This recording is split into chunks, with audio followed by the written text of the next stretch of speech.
It was like snow and rain coming in because there's nothing I could do about it. So I just worked it out. I just have a bucket there, put some tiles down. That's it. And just do what I do to make it work. That's lifelong Detroiter Sam Ladine talking about a gaping hole that was in the roof of her 100-year-old home on the city's northeast side. Dripping and dripping and dripping, and one day it just fell in.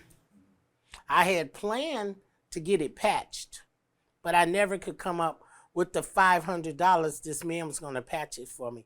Ms. Dean is a senior, disabled, and qualifies for a property tax exemption for low-income residents, which made her a prime candidate for the city's Renew Detroit home repair program.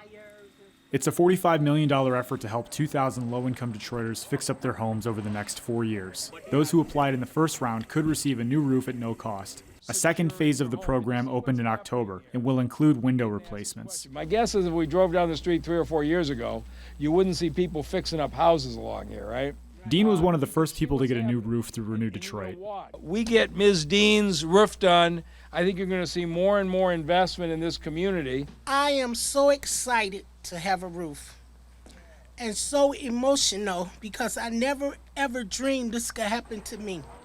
Renew Detroit only goes so far. Just a small fraction will get help who need it. The University of Michigan research estimates 38,000 families are living in homes that need repairs. Most people need roofs, gutters, siding, brickwork, porch work, windows. They need everything. Vanessa Taylor lives less than 5 miles west from Dean in a house that she's owned for 40 years. The house was built in 1920. Taylor says she also applied for the Renew Detroit program, but she hasn't yet heard whether she qualifies. I would like to get the siding done on my house. I would like to get the roof done, and I would like to get the rest of the new windows in the house. I get that done, I'm okay. Taylor estimates it will take $20,000 to $40,000 to do the repairs. She's on a fixed income. You know, I have to make sure that I'm getting food for myself. I have to make sure that my DTE bill is paid. I have to make sure that my water bill is paid. By the time I finish doing all that, I'm lucky if it's like $200 left. With roofs, like on a small house, a roof is $10,000. Edith Ford with Mac Development says even with programs to help, gaps in the system leave many Detroiters short. So if you need a roof, it's raining in your house, you got mold and mildew in the walls, it's affecting the electricity, your health and everything. It's a long time getting help.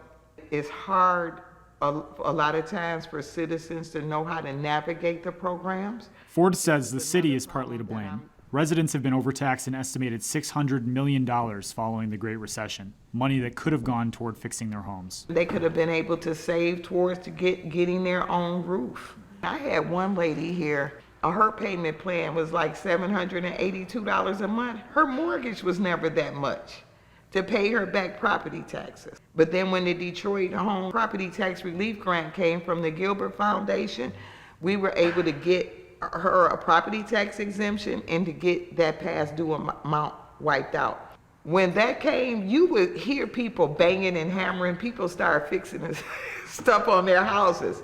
That's interesting. So the direct impact of like giving people some tax relief is they immediately went they immediately start doing stuff on their house that they know they needed to do.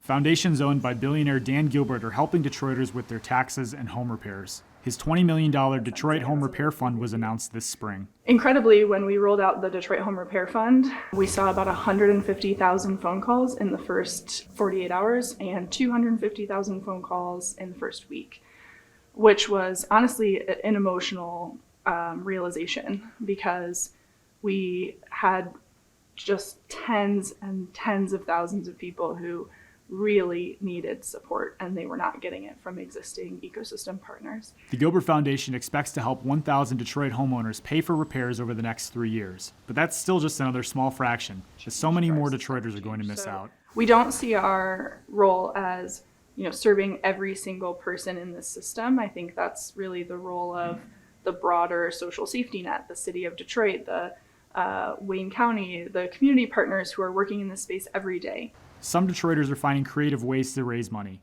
Field Street Block Club President Janine Spencer crowdfunded more than $14,000 in the last year to help families in the Island View neighborhood on Detroit's east side. We're actually able to help like 4 families, not just with heat, but with other home repairs. I feel like the fact that you guys are fundraising really shows the gaps in these programs.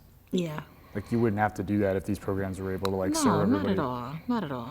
I don't qualify. I'm not disabled, nor am I a senior. So I don't qualify for these home repair grants. So what do I do? So what happens when Detroiters don't get help? It makes people leave because they give up. It stops passing on generational wealth. It's always an attack on our housing so that we're losing our houses. So what's the effect on the black middle class then in Detroit? Well, what has happened, that has driven the black middle class out of Detroit. You got to have all income levels and all classes of people to make a city work. And that has driven them out because why should I spend $100,000 to rehab this house when the one next to me is like only God and cobwebs is keeping it up. I mean, we're talking about quality of life at the end of the day, right? Yes, and equity, making our community resilient.